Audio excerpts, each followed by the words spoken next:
Hi hello welcome to Sushma diaries. నేను సుష్మా. నేను Singapore నుంచి వీడియోస్ చేస్తూ ఉంటాను. అండ్ ఈ వీడియో వచ్చేసరికి గార్డెన్స్ పెద్ద వీడియో లాంగ్ వీడియో పెట్టాను, అది కూడా కింద ఇస్తానమాట.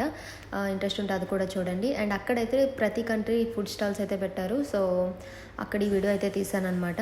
అండ్ ఇప్పుడు మ్యాటర్ ఏంటంటే, మీరు బిర్యానీలో గుడ్డు తినుంటారు, ఫ్రైడ్ ఎగ్ తినుంటారు, లేదా ఆమ్లెట్ ఎగ్ తినుంటారు, ఇలా డిఫరెంట్ ఎగ్స్ అయితే తినుంటారు. కానీ టీ ఎగ్ ఎప్పుడైనా తిన్నారా? తినకపోతే చూసేయండి ఇప్పుడు.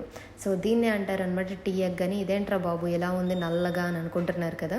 స్టార్టింగ్లో నేను కూడా అలాగే రియాక్ట్ అయ్యాను అనమాట. ఏదో సోయా సాస్లో ఉడకబెట్టుకొని చేసేస్తున్నారో ఏంటో, వీళ్ళు ఏ పడితే అవి తినేస్తారో అనుకునేదాన్ని, టేస్ట్ చేసేదాన్ని కాదు.